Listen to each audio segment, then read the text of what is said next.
Fourth graders, this is part 2 of historical figures. So you're going to need your other page, page 25, and you're going to be writing down information. And this time I'm covering political movements and some of the prominent people from Wisconsin that have played an important role in some political decisions.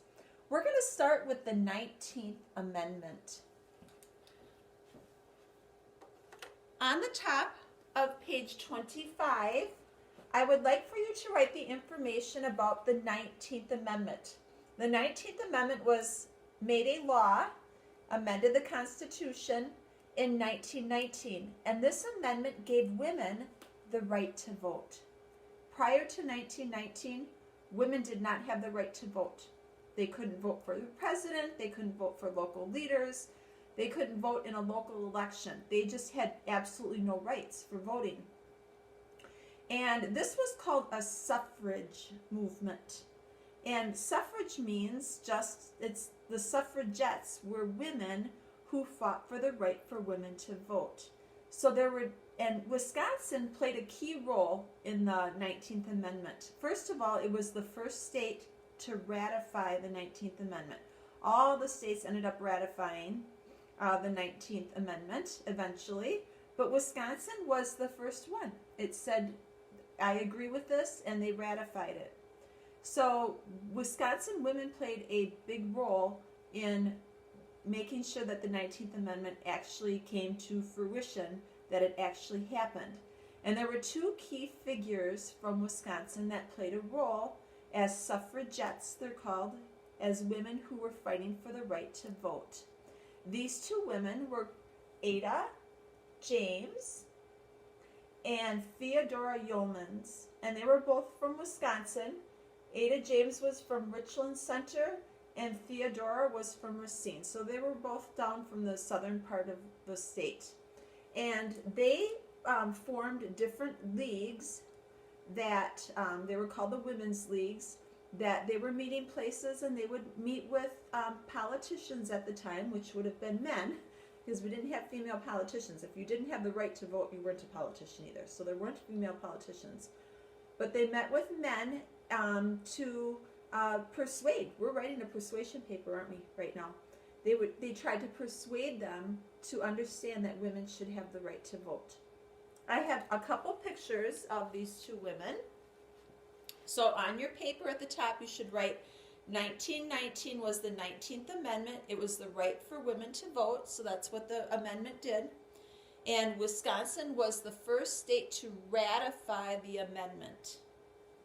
And then the key women, they were called suffragettes, Suffragettes.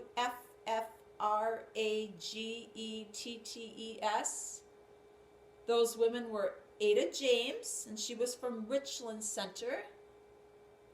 And then Theodora Yeomans was from Racine. And I have some pictures of them.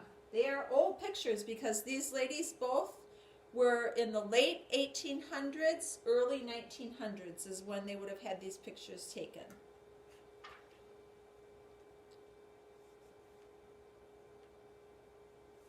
So this is a picture of Theodora Yeomans. You can see her dress. It looks like the old-time dress. This was probably taken right around the turn of the century, meaning like right around the 1900s. And then a picture of Ada James. This is Ada James. Again, probably a very similar time period. Okay.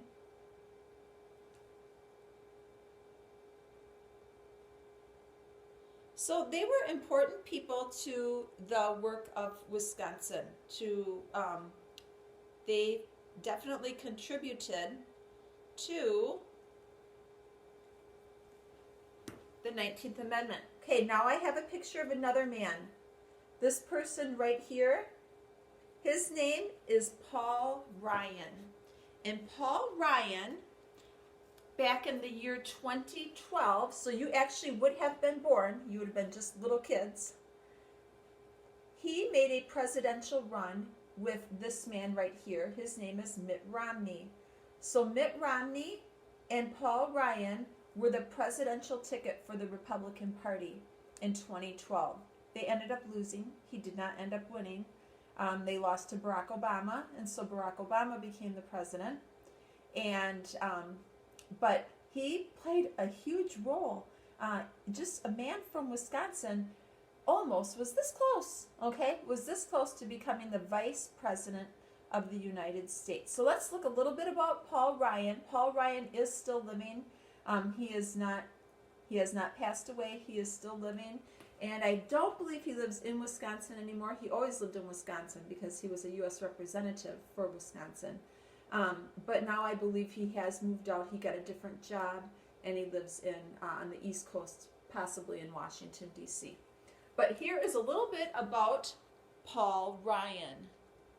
So this is Paul Ryan right here in the picture. Okay, Paul Ryan, Mitt Romney. So Paul Ryan, we would address him as U.S. Representative Paul Ryan. That's his title. So he was a U.S. representative from the Janesville area. That's way south. That's like almost on the Illinois border. He was born in 1970 in Janesville, and he is still living. So who was this important person? U.S. Representative Paul Ryan. When did this person live? He was born in 1970 in Janesville, Wisconsin, and he is still living. Why is he important to a person for our state? Paul Ryan was the vice presidential running mate with Mitt Romney in the 2012 presidential election. After losing in 2012, he stayed as a U.S. representative, and he actually became a very important person. He was the Speaker of the House.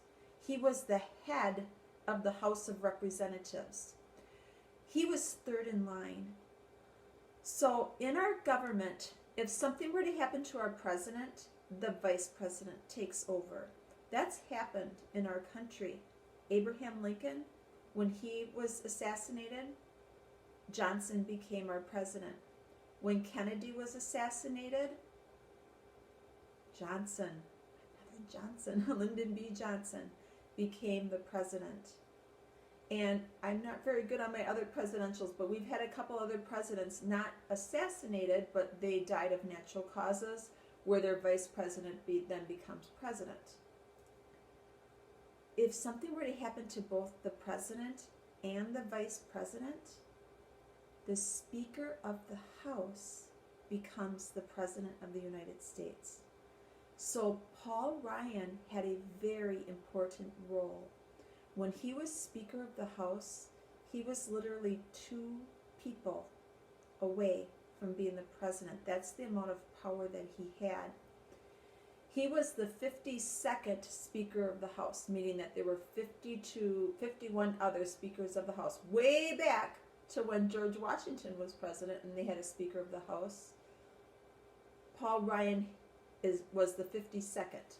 He was also the youngest Speaker of the House in 150 years. So back 150 years ago, they had a Speaker of the House that was as young as Paul Ryan at the time. But it had been 150 years. He was a very young Speaker of the House. So that makes him a historical figure for Wisconsin. Those were historical figures that I would put in a category of political movements. So we have lots of different people from our state. I tried to think of some other people. You know, we have Olympic athletes. Eric Heiden was a speed skater. He won Olympic gold in the Winter Games. One of the most decorated speed skaters in the Olympic Games came from Wisconsin.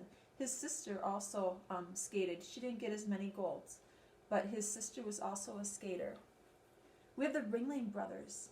The Ringling Brothers were originally from Iowa, but then they moved to Wisconsin, and they started the circus. I think Eliora has Baraboo, and she can look up information on the Ringling Brothers and their circus. We have like Frank Lloyd Wright. Frank Lloyd Wright was a famous architect. You can actually tour some of Frank Lloyd Wright's homes in Wausau. Well, I don't know that we can tour them, but you could go look at them. They're up on the big hill behind, it used to be the old East High School. There is a Frank Lloyd Wright home. And you can go down south, and I think this is where Lincoln has it. In Spring Green, there is a couple different Frank Lloyd Wright homes. So we have just, a lot of historical figures from the Wisconsin. I chose these three just because I think it's important to realize the political influence that we have had on the nation, and then obviously our military. Major Bong, he was absolutely played a key role in our victory in World War II. So I hope you enjoyed learning about historical figures in Wisconsin. Bye-bye.